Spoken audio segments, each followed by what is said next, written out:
Hey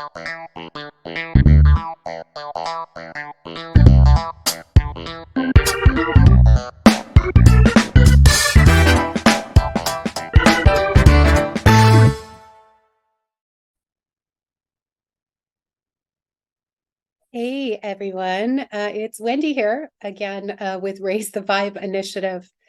I've got something super awesome today. We're going to dive into it. We're diving into ETs. We're diving into a very amazing lady who has been studying Dr. Greer's work and facilitating for many years, who is the author of Oh, Fuck You Mean There's More.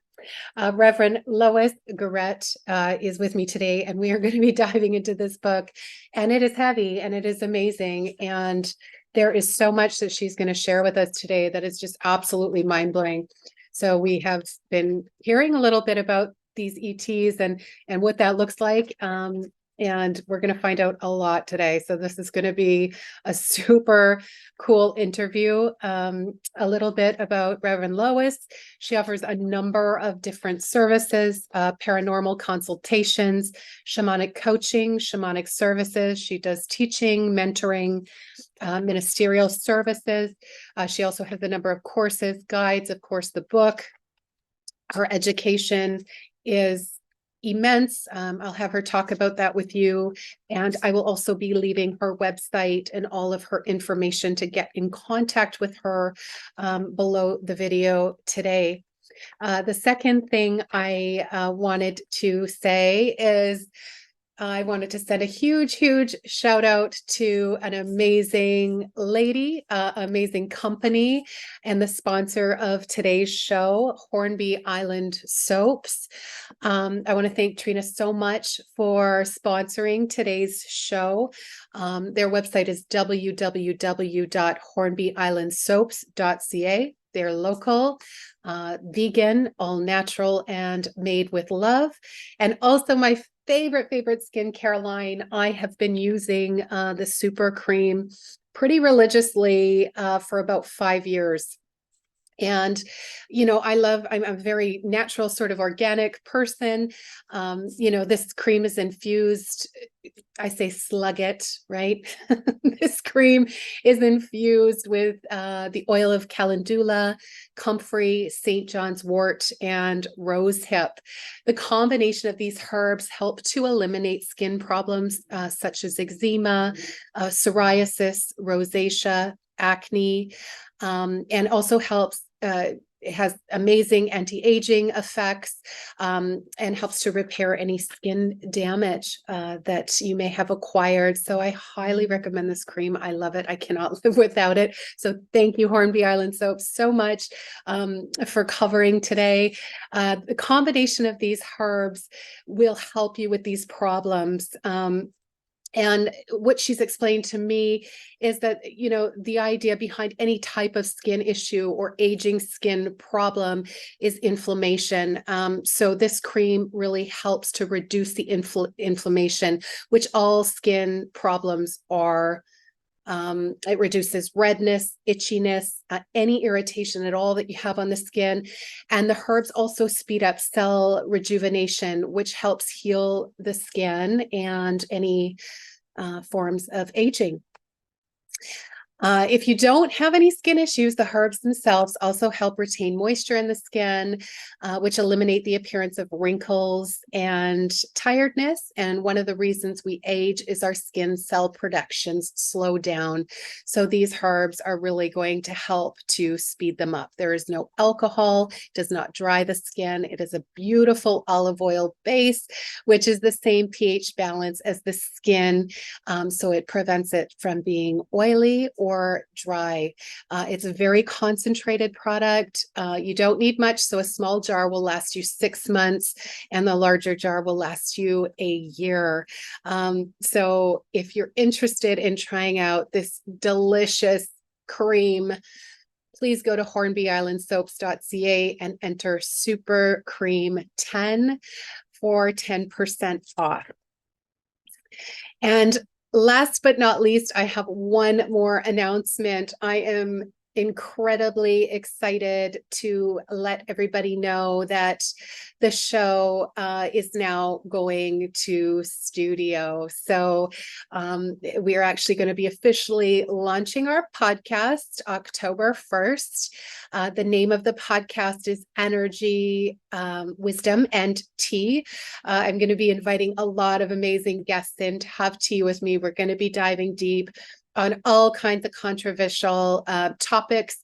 And we're really going to be looking at the solutions that we really need to be thinking about as we're facing these incredible times on the planet. Feel free to subscribe to me at RTV Initiative 1212. And without further ado, you guys, this is going to be super exciting. Please let me welcome you to Reverend Lois Gueret.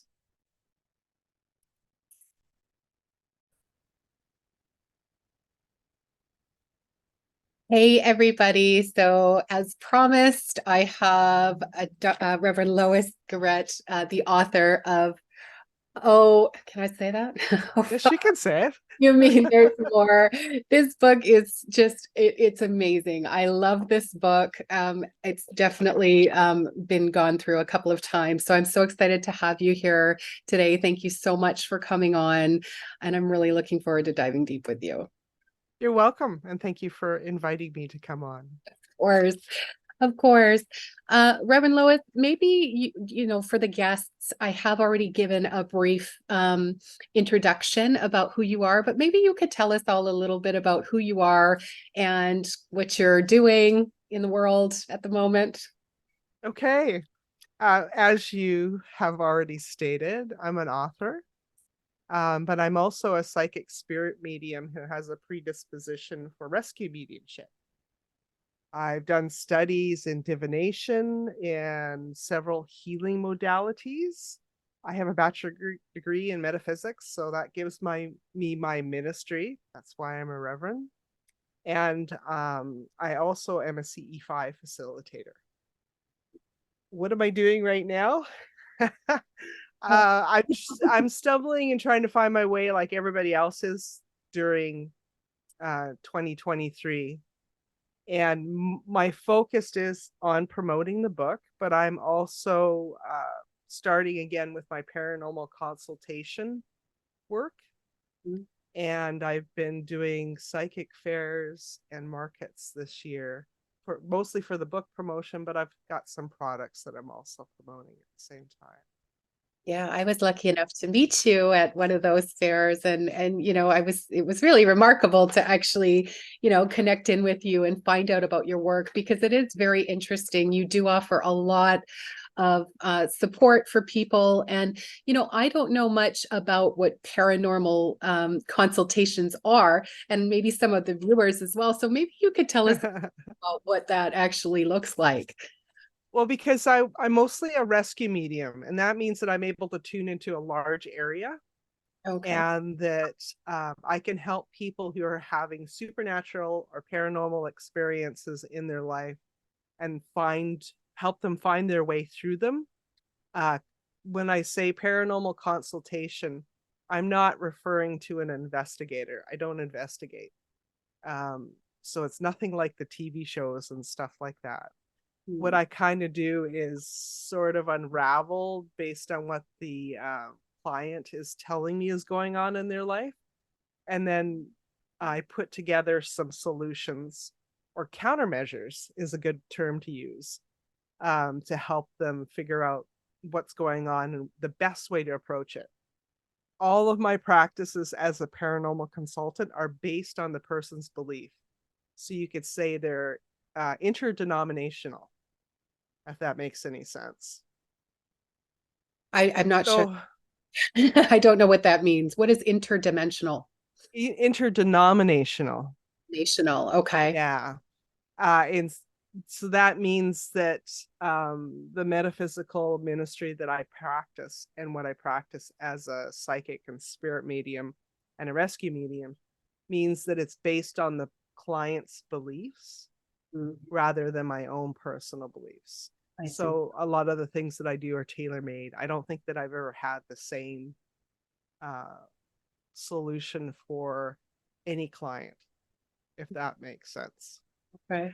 Um, so let me just see, if there's anything else I can offer that helps explain it. So this is not antagonistic.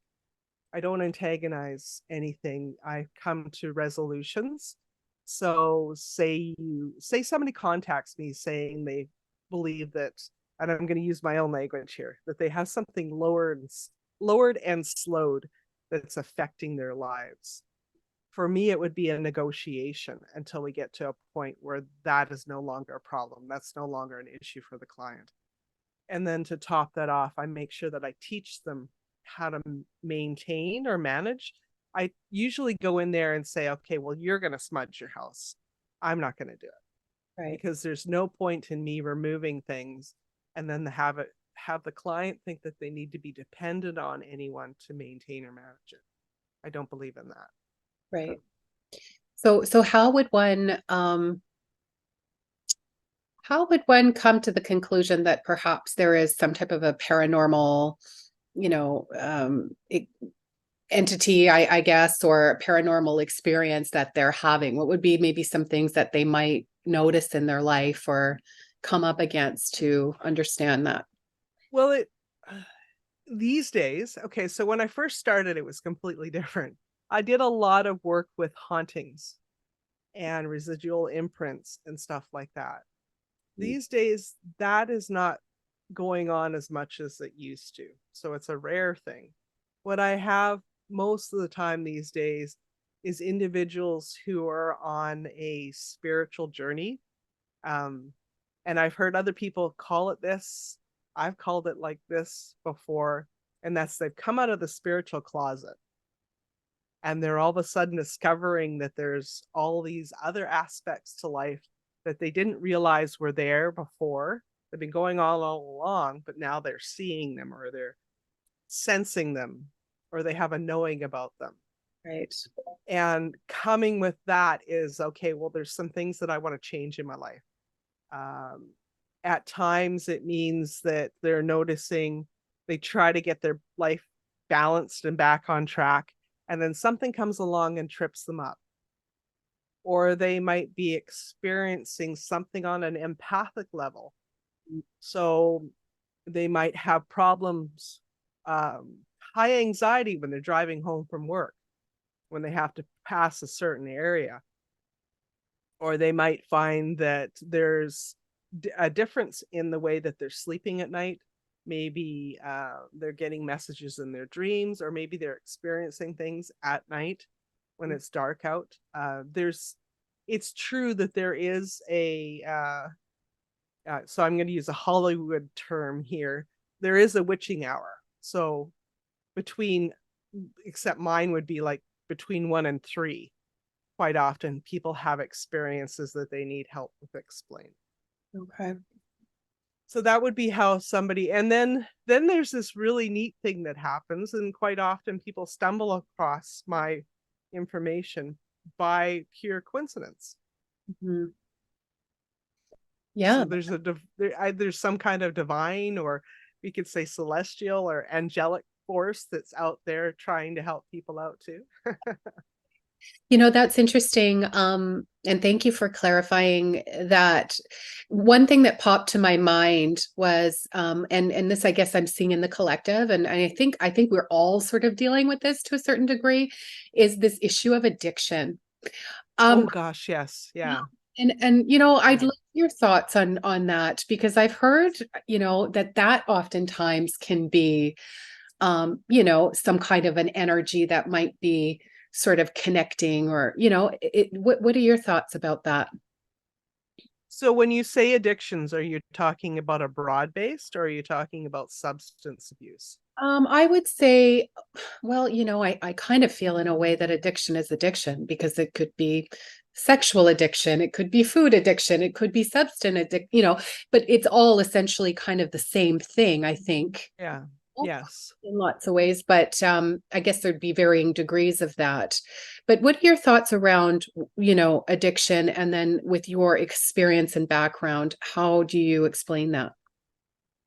Okay, so there's one missing little key here I didn't add in when I was explaining how people come across this.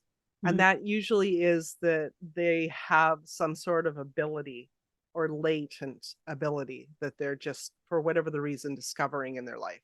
So, an empathic ability, or clairvoyance, or clairolescience, or you know what I mean.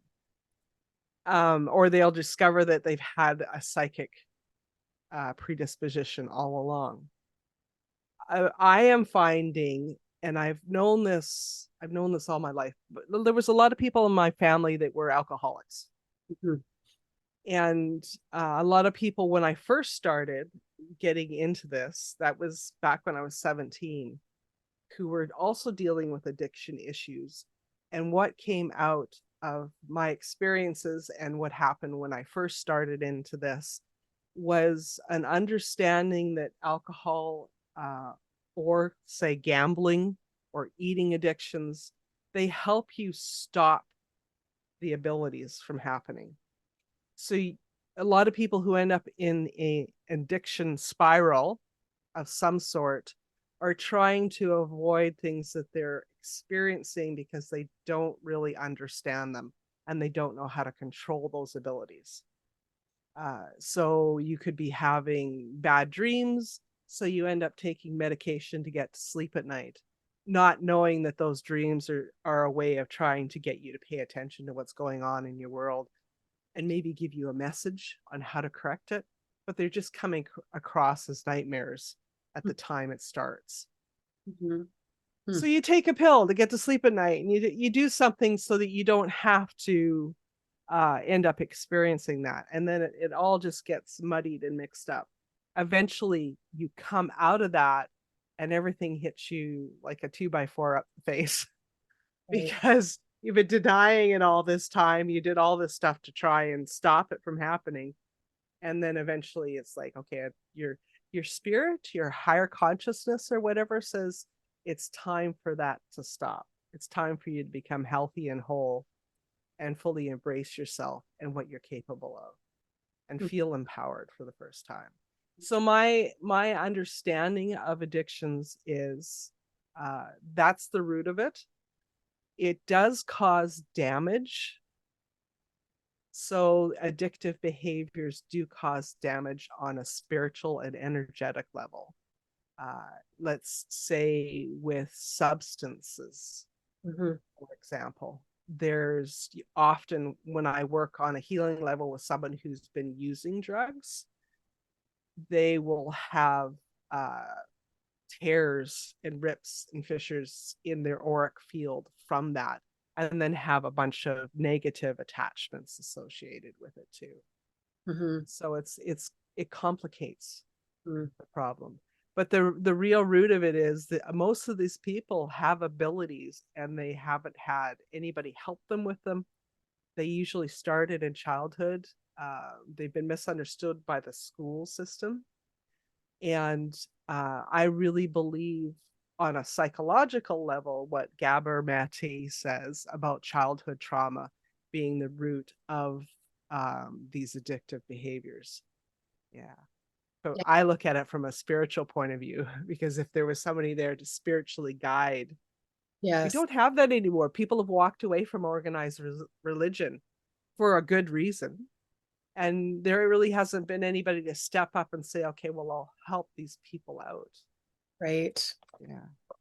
Well, that's that I really like the way that you've explained that, and that kind of brings me into the book a little bit, which I'd really like to talk about. I love I love the title of the book. I loved everything about the book. Why did you what prompted you to want to write this book? I in the between 2011 and 2015, Mm. I was experiencing a need to do something more than what I was doing. I felt like I was stuck in this cycle of um, doing what I did with, I don't do readings anymore, but I used to do a lot of readings, a lot of mediumship. And it was something I did to get paid for. And it felt like I was getting in this loop, this endless loop of people wanting me to give them solutions and answers without them taking responsibility for what was going on for them. Right. And I didn't feel like I was fully satisfying what I was brought here to do. So I started retraining and taking different things, thinking, well, I'll make a bigger toolkit Mm. so that I have more to offer. And that led me to the idea that I wanted to be more in service and reach more people. So to take it away from being about making money and into making uh, a difference, Mhm. right? That's what in service means to me. So the idea of the book came out in 2012, actually, and then it took me forever to get my thoughts organized. There was there was two different versions before this one that actually ended up in the trash. I went, I don't like this at all. I want to go a completely different direction. Yeah. Yeah. So they ended up getting thrown out. And then this one ended up being uh, written in a very eclectic way. And I had a wonderful editor who said, okay, well, we're going to reorganize it. So the Mhm. book that you have was not what I actually wrote. She just, it was like she took out these great big pair of scissors and cut it up and reorganized it into a way that made sense. Okay. Yeah. Well, it taught me a lot. And I think, I think obviously I resonated to you and to the book, for a certain reason. But sort of, I guess, what I gather that the book is sort of talking about, the alchemy of the transmutation process. And a lot of people are talking about the shift. For people that maybe are on the path or, have been on it for a while. I had my full awakening in 2012, so I guess it's been, you know, more than 10 Yeah. years. Yeah. But of course, it's consistently opening and you're learning new information, right? And now they're sort of talking about this collective shift. And so in this, you talk about kind of the alchemy of what that looks like and the growing pains. And maybe you can talk a little bit.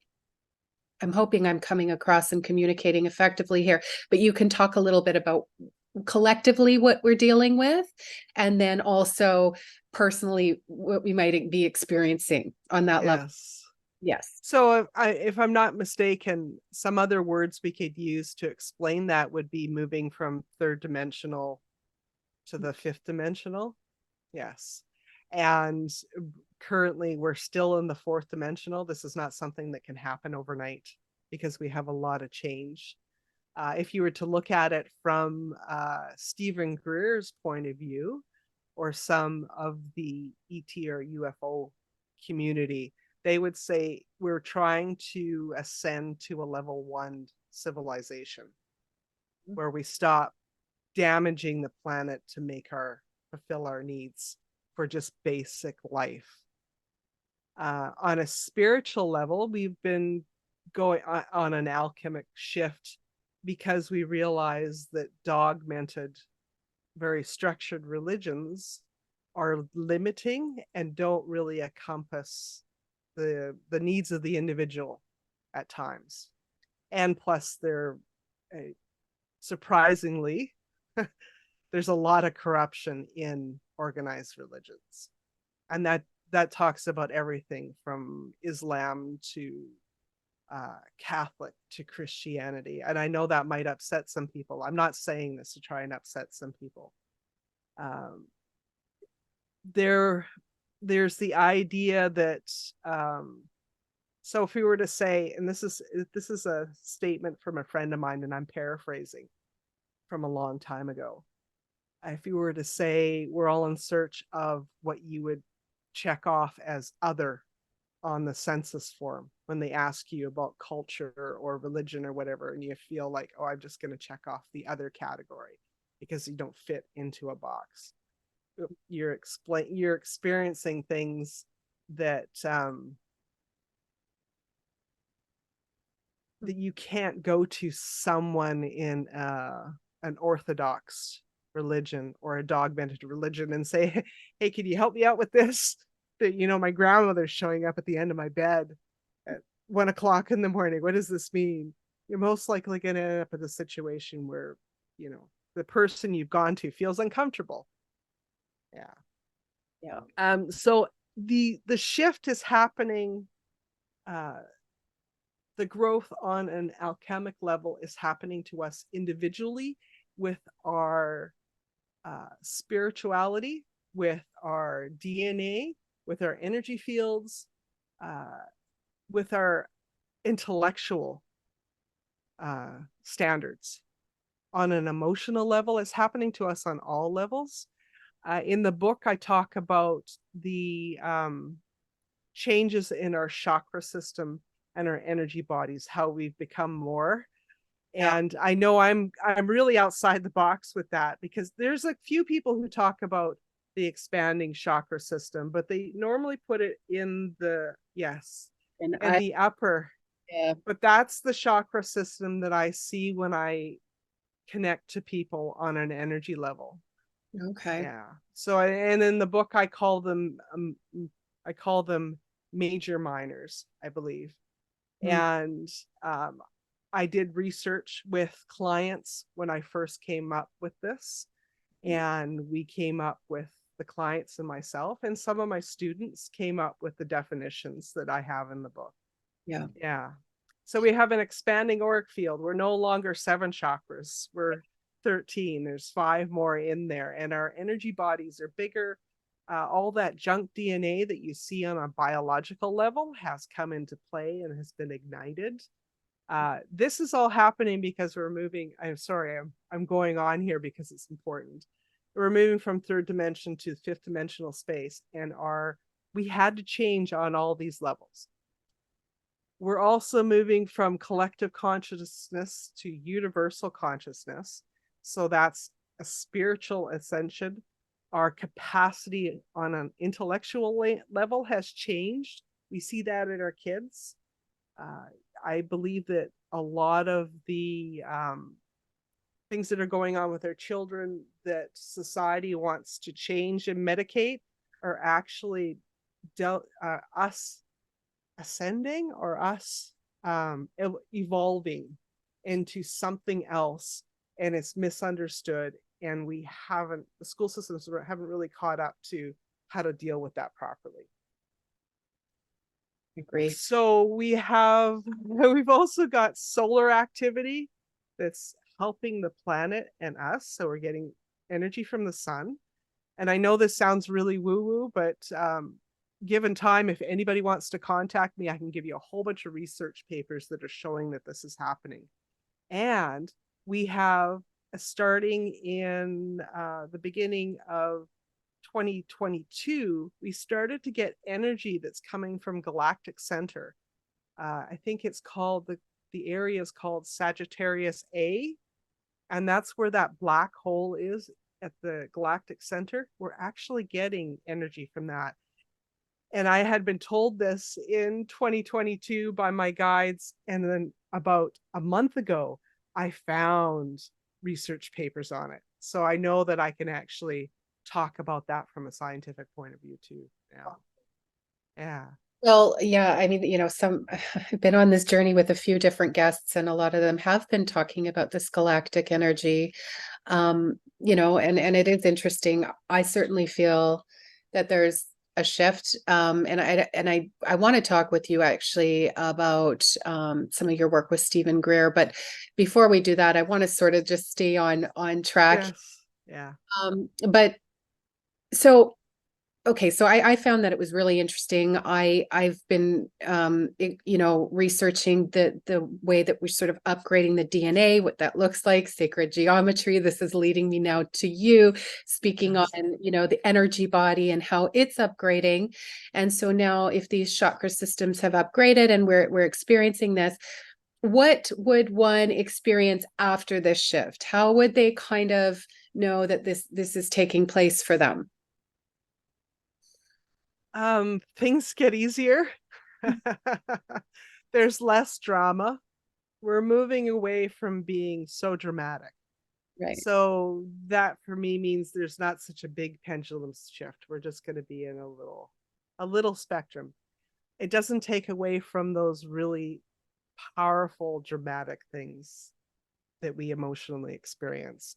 And I believe that from what I've been told and what I've experienced myself, that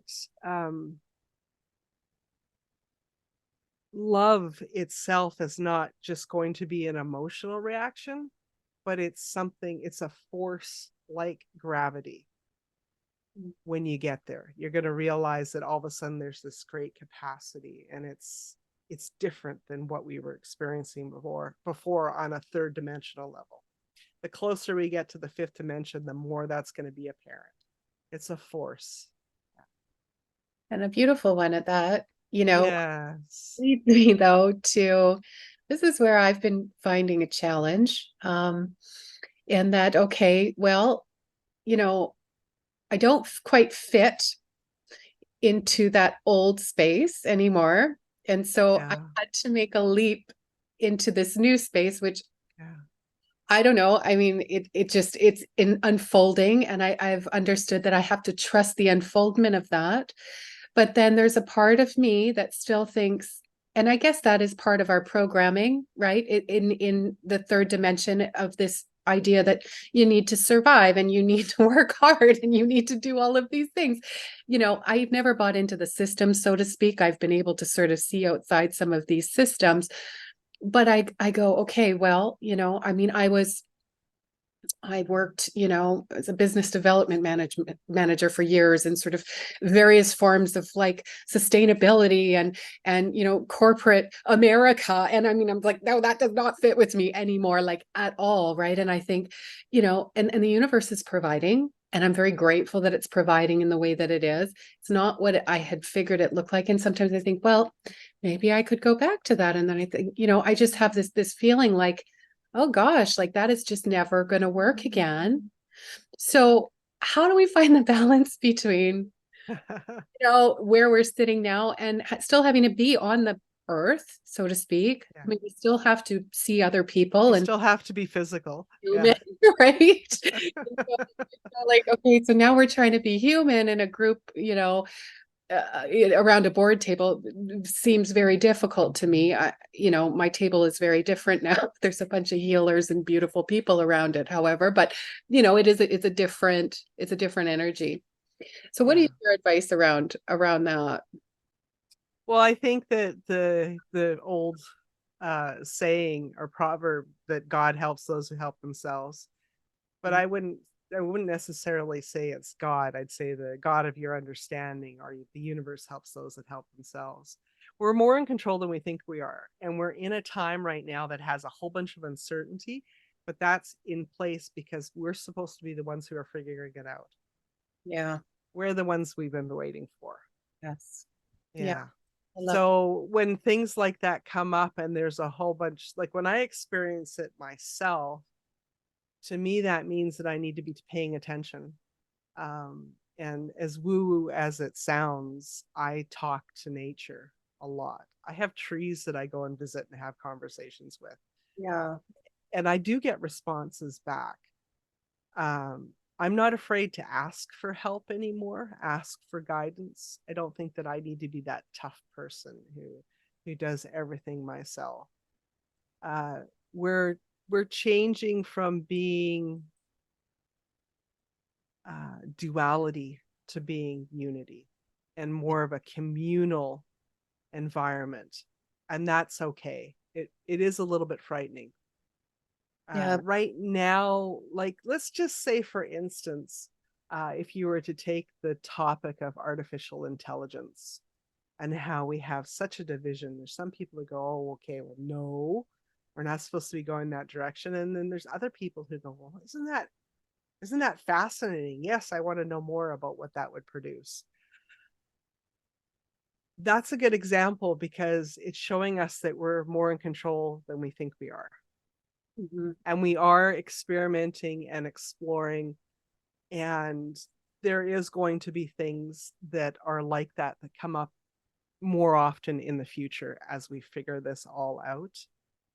There is so when I look at it from a mediumship point of view or psychic, I can see a thread through that, because I'm one of the people who say no, no artificial intelligence. I don't like that at all. I would like to see mechanical technology, and that's it. I don't want any computer technology. I don't want any artificial intelligence. But when I tune in on those levels, I can see a thread what weaving itself through there, where it actually ends up in a place where it's great benefit. Well, if we think back to, even in Atlantean times, right? There was a lot of technology. Yes, there was. If we like with anything, Mhm. it can be used to your advantage or to your disadvantage. It's the way That's you're correct. using it, and those sorts of things. So, initially I was like, oh, and I still, I want to think for myself. I don't need something else to think for me. Yeah, I don't yeah. lose my sensibilities and, the way that I conceive things. And so that's my issue with AI. Yeah. Also, you don't want things replacing the human race. I mean, that you need to be concerned, right? When people are losing. But then on the other end of that, I say, okay, well, maybe this is going to lead people to a place where they can start building more sustainable communities. Maybe they can get away and start enjoying their life a little bit more. There can be Yeah. probably a plus side to a lot of that as well. So Yes. Yeah. it's an interesting topic for sure. Um, So for you, for you're more in control than you think you are. You can create this now. yeah, yeah, it's exciting. I mean, it really is. What you want to do for a living, where you want to go with your life, just start building it. It'll happen. Yeah, yeah, it's exciting. And I think a lot of it is just accept the falling away, because a lot of things just fall away. I have found, and you have to just accept it and let it go, and then trust. Trust it. Oh gosh, yes. Yeah. It's hard because Yeah. we're conditioned that way. We're not conditioned to just say it's all going to work out. Just follow that nudge. Yeah. Follow what feels Yeah. good to you, right? It still takes hard work, Yeah. but Yeah. yeah. Yeah, being able to trust yourself that you can do it is a big deal. Yeah. I even say it's almost beyond myself, because I think prior to before, working in corporate America, for example, well, that's all ego. That's all ego. You think you're running the show. You're not, but you think Uh, you're, right? You think that you're this and you're that. And really, I mean, again, that's sort of being in this egoic kind of state of mind, where is when you shift something and you're kind of saying, okay, I'm just going to be the vessel and allow it to come through me then. And I know that yes. feeling by the inspiration. It's what makes me feel good. It makes me feel like I'm being of service, because for me, I like you. I want to be of service, Yes. you know, Yeah. more than anything, more than the money, more than, that to me is Um, what yeah. excites me now. So very different, very, very exciting times. And I actually feel like, you say that we're in the fourth kind of dimensional space. I feel like we're also kind of on that brink of being, in the fifth dimensional space. And I don't. Yes. Since we've been receiving that energy from Galactic Center, it's energizing more and more. So we have started into it, but we have a few years left to go. If you look around you, you go, okay, yeah, there's a bunch of people here who are not ready yet. We Mhm. need to give them a little bit more time so that they can become ready for the idea of when you're what I've been told, because it's hard to really define something Mhm. um, on a dimensional level until you're there. So there's not really the language of a fifth dimensional reality yet. That's to come. But what I've been told is that we will be able to manifest things quicker. So you want to have people who are of, we want to have that level one civilization started. We want to have people who are able to handle spontaneous manifestation. Mhm. Yeah. But I know that at times that when the energies or the dimensions align properly, I can do that spontaneous manifestation now. And I've seen other people do it also. Well, I think there are more people that have been on the path that maybe have a little bit more advancement. But then if you think about the whole human consciousness, you certainly wouldn't want a lot of Yeah, things to manifest, like yeah, right yeah. away. So, that makes total sense. That makes total Still sense. have to take responsibility for those ones that we're worried about. Exactly. Yeah, yeah. Yeah. So, and I'm jumping a little bit further down the line because we've just sort of talking about AI. Another thing, and this is closer to the end of the book, but I thought it was really interesting, is you're talking about the connection between enlightenment and sustainability. And for me, I was in energy, which was apparently sustainable, which I realized was, I'm thinking, well, what happened to Tesla? Like, where's all his drawings? We can Yes. do this. I'm seeing free energy and I'm seeing us living in domes and I'm seeing, Yeah. very different kind of way of living. Can you explain a little bit about what your thoughts are around that? Around that particular topic. Well, it's Dr. Greer for the with CSETI, Hmm. the search for extraterrestrial intelligence. Mhm. Um, he's come out with a movie just recently that explains it very well. It's called The Lost Century.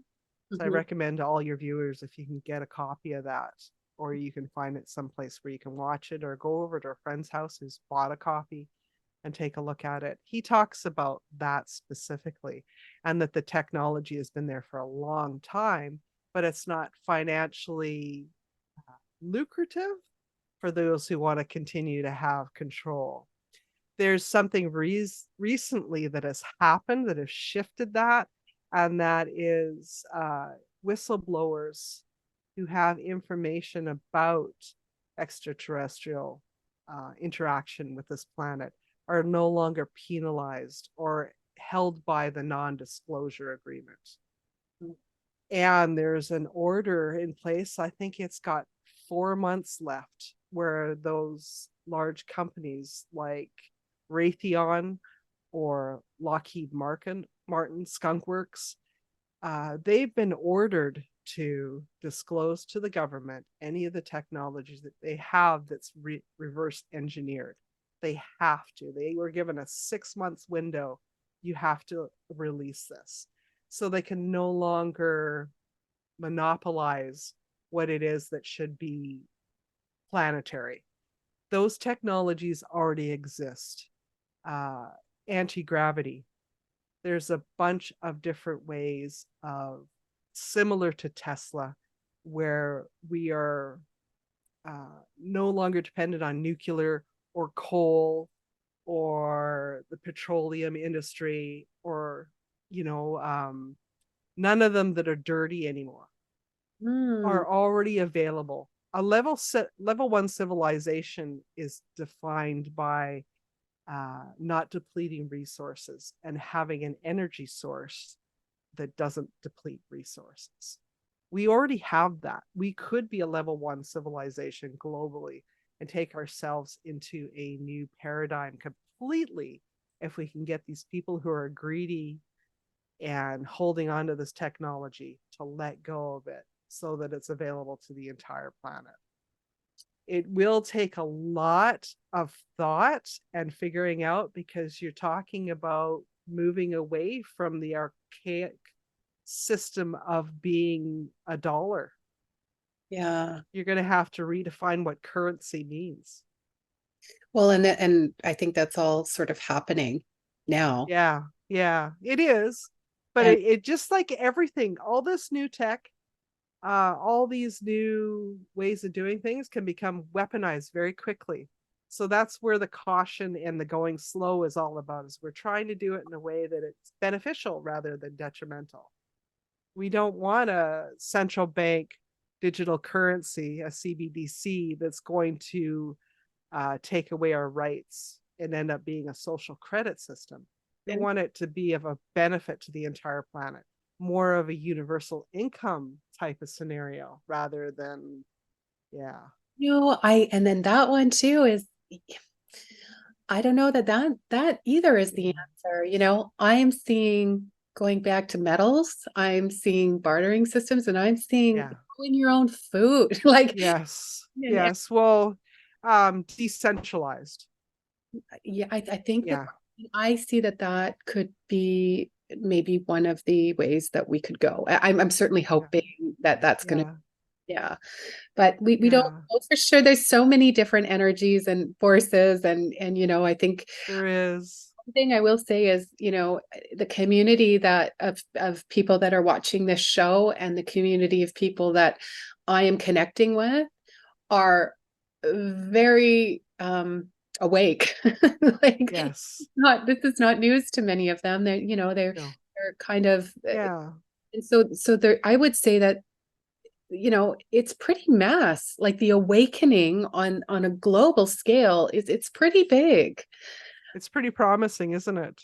I Yeah. have and I mentioned this in this book, a friend of mine in the Lumby area who runs a wildcraft forest and a school up there, who did one of the interviews in there, talks about we need to get away from thinking of a 5-year or 10-year plan. We have to start thinking of the 100-year plan or the 500-year plan or beyond that. And that will be our way to get out of this, because the short term thinking is what got us into this, the short term, the quick reward. And then, like if we were to go towards the delicate topic of climate change and look at it on a long scale, like 100 years, what could we change ourselves? How could we take responsibility for this and become more in line or in tune with what the planet is trying to do itself? That opens a whole big possibility, doesn't it? I mean, I often say to people these days, can you imagine if everyone decided to plant a tree? What is the population of the earth now? It's up in the billions, right? About 8.5 billion Billion. So somewhere. if we were to plant 8.5 billion trees Mm, in one year and we all decided to take stewardship of those trees, can you imagine the change to the environment of the planet? Just take for a minute, go, oh my God. yeah. And that would be a tree. You can't do a tree with a 5-year plan.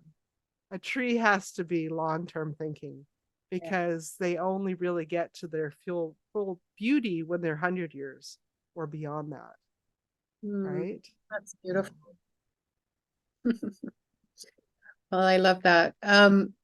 Okay, so I'm shifting back a little now. I Okay. want to talk about that sustainability concept, but another thing that you talk about in the book is star family and universal consciousness.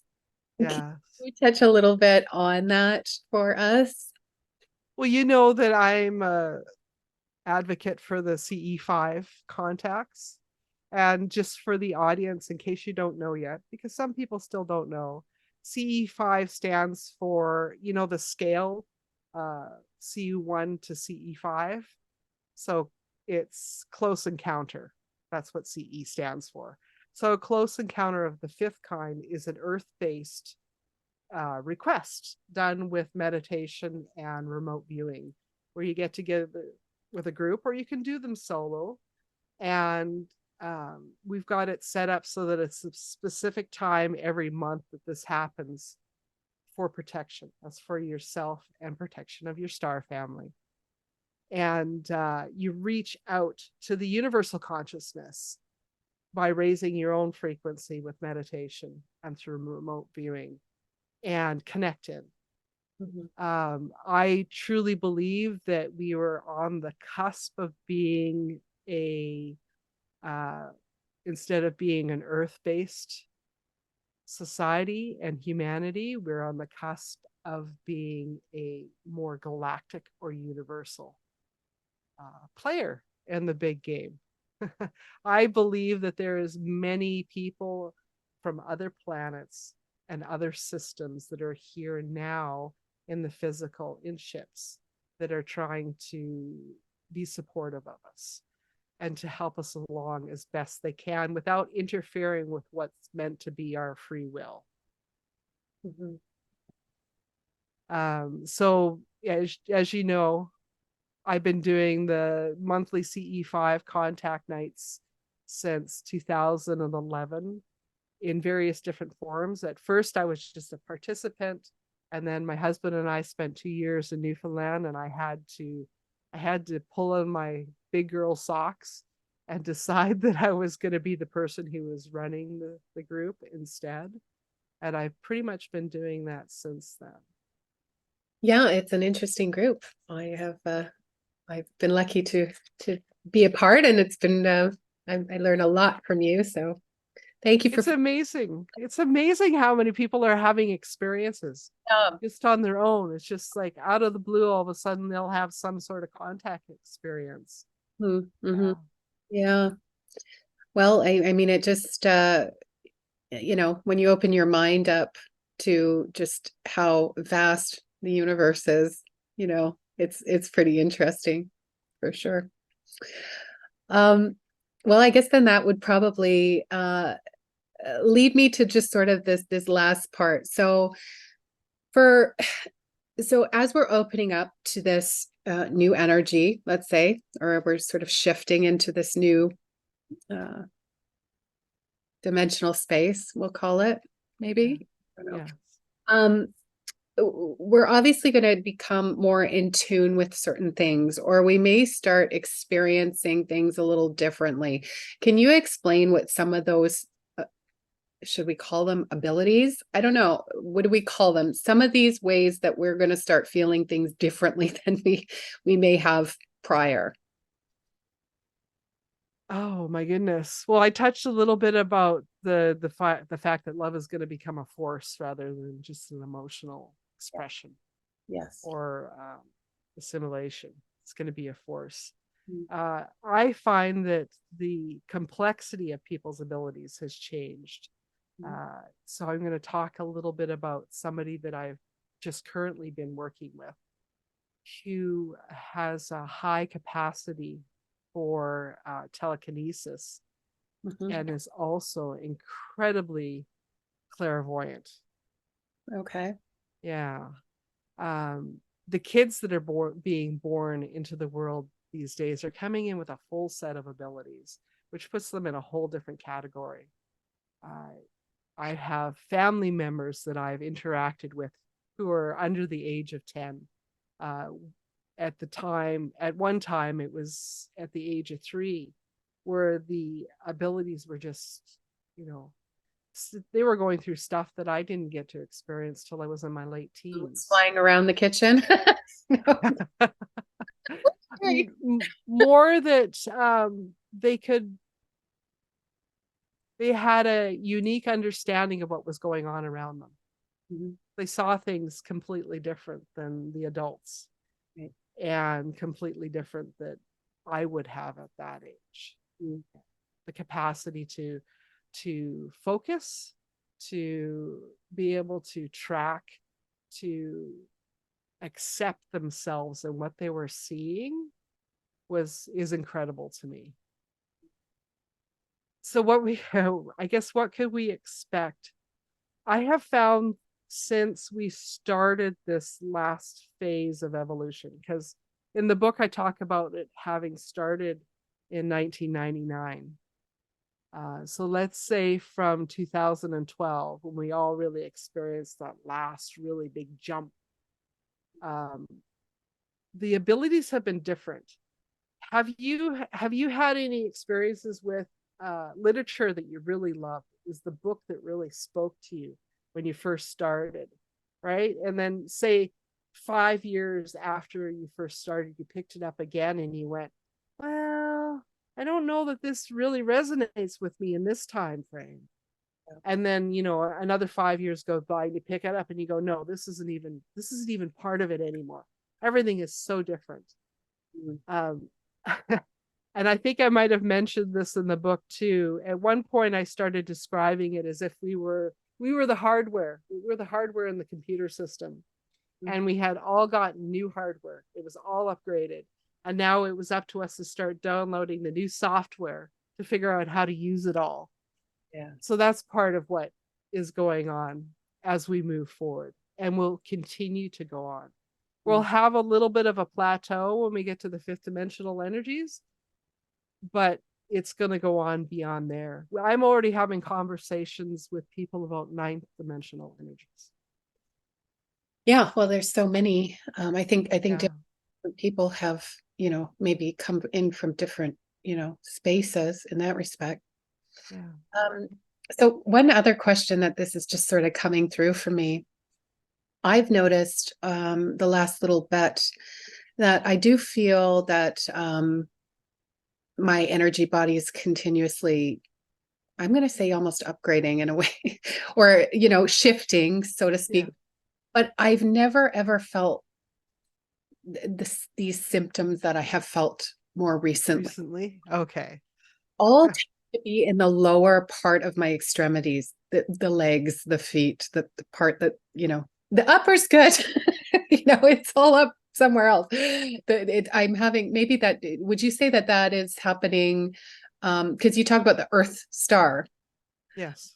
And as you're sort of shifting, into the new energy body, you're connecting in a different way than before. Are With we? your chakras in line, and yeah, the things that happen. Um, I don't know that I have time to go through it all, so I'm going to make a Mhm. brief statement about that. So yes, there was a lot of symptoms that people have experienced or are experiencing right now to do with your lower body, because in order to be in the fifth dimensional space, we had to change from being we're upper body chakra driven now rather than the lower body.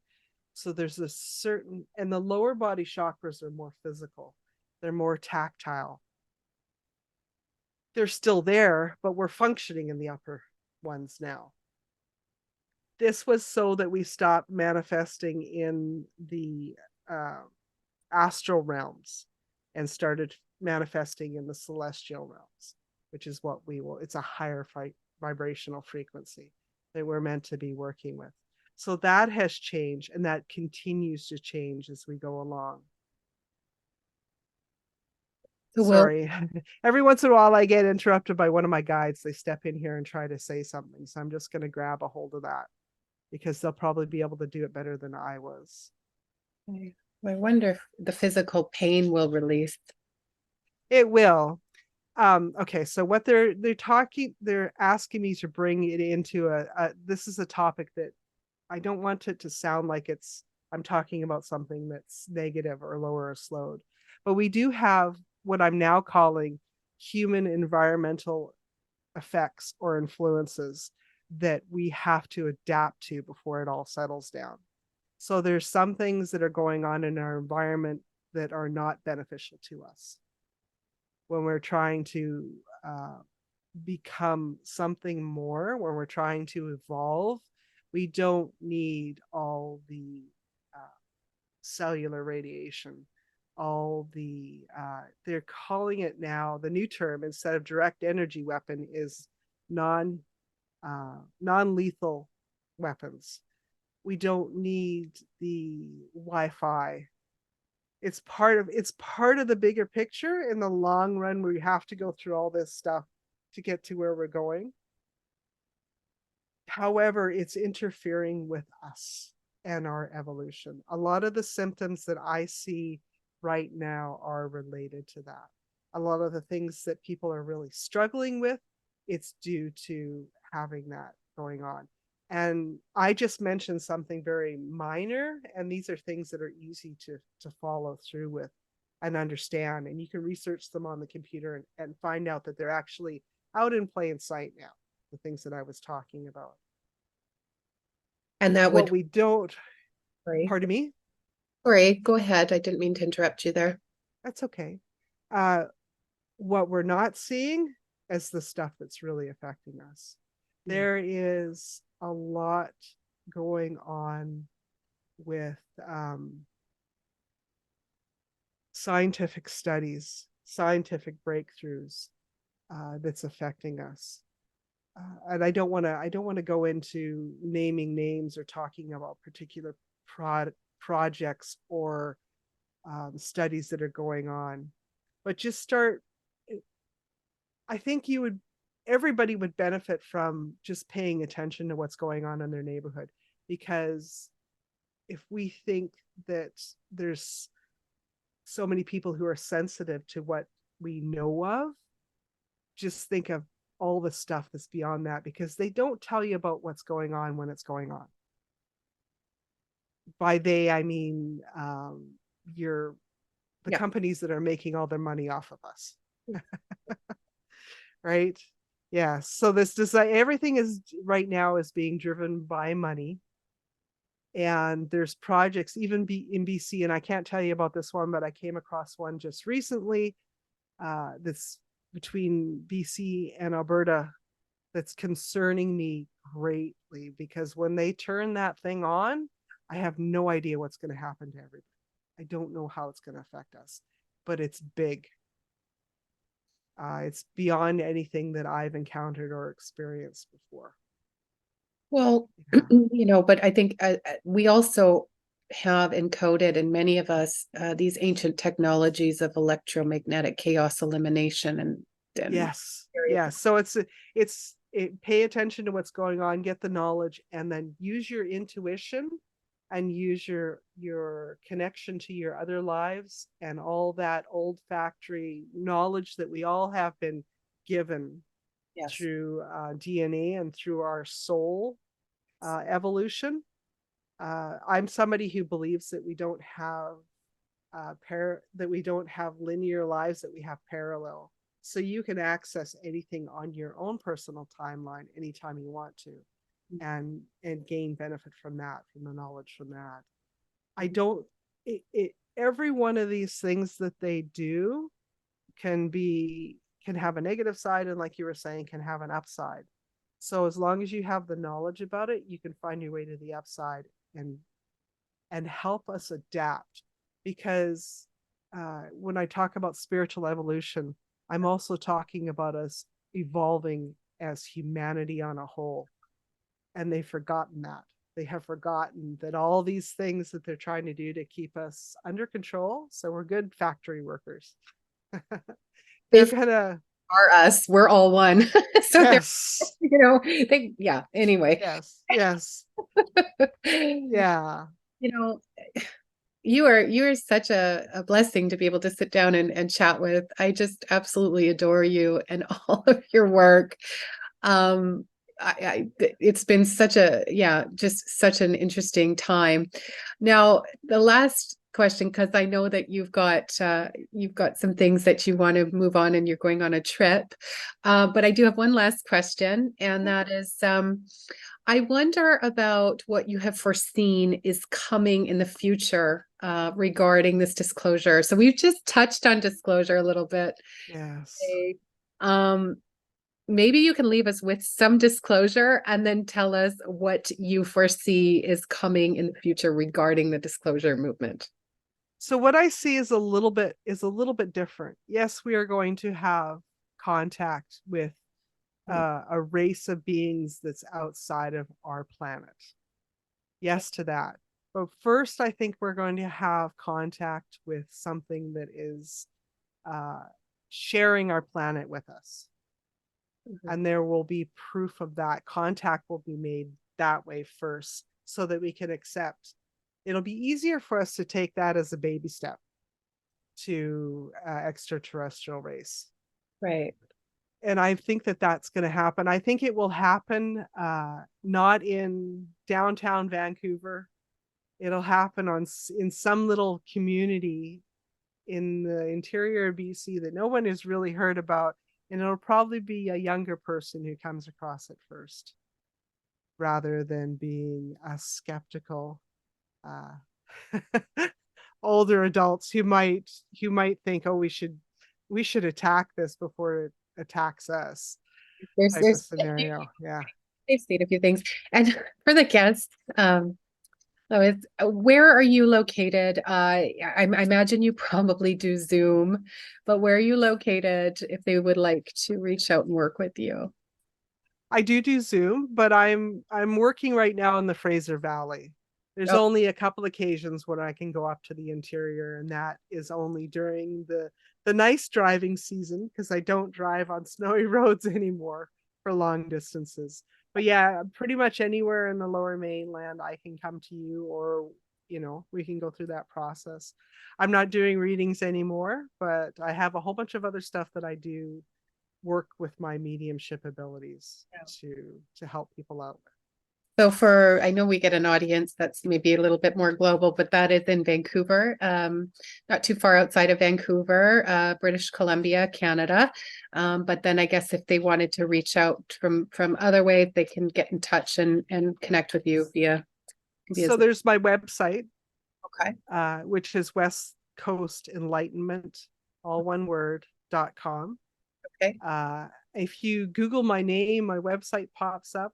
I used to be known as the Okanagan Medium when I was working in the Okanagan area. So you might see me pop up in that way too.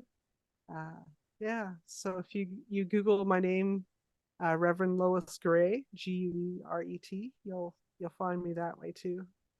Well, I'll make sure that I leave all of your links below in the video for anybody who does want to connect. And as far as the book, which guys, you need to get this book. I mean, it's next level disclosure. It's so good. Where's the best place that they can look for to get the book? Well, you can get it through Friesen Press or on Amazon. But if you go to my website again, you can get a copy directly from me if you'd like, Yeah. and then I can sign it. And yeah, I get to put my own special price on it. So Yeah, I got a signed copy. You guys got to go to the website and get it. It's so good. so Well, it's called. I'll say it so that you don't have to say it. It's called "Oh fuck, you mean there's more." An intrepid guide to spiritual evolution. why do I have such a hard time swearing? It's difficult for some people. Yes. I was in a class before I published, when we were still living in Newfoundland, and it was at a retreat. It was a 3-day retreat. So Friday, Saturday, and Sunday. And I was in this one class and I was telling people about my book, and not one of there was only 2 people in the class, the instructor and one other woman that could say that word. And they all tried. They went and they couldn't say it. So it's bred into us. I don't have the word written out Yeah, fully on the book. See, totally. it's got a hashtag and a percentage sign in there. So, but I have had it at there's been one occasion where I've had it at my farmer's market booth, and Yeah. a 6-year-old recognized it, and he went and grabbed his mom's arm. I was pointing at it, and I said, yeah, well, you don't need to tell her that. Don't say the word out loud. That's so cute. Well, I mean, it's really, I think the title is perfect. It's Well, you perfect. get to a certain age as a female, Yeah. and it becomes appropriate to use that word. Yeah. Yeah. Well, when it comes out of me, which is not often, usually my kids will look at me and go, but every once in a while the F-bomb will come out. No. So, Yeah. Yes. all right. Well, Miss Lois, it has been such a pleasure. Thank you so much for Thank being you very much for having me on. This is great. absolutely. And I will be connecting with you and we'll send you a copy once it is all edited and completed. Excellent. Thank you very much. That have the best time away. Thanks. Yes. Bye. Bye bye.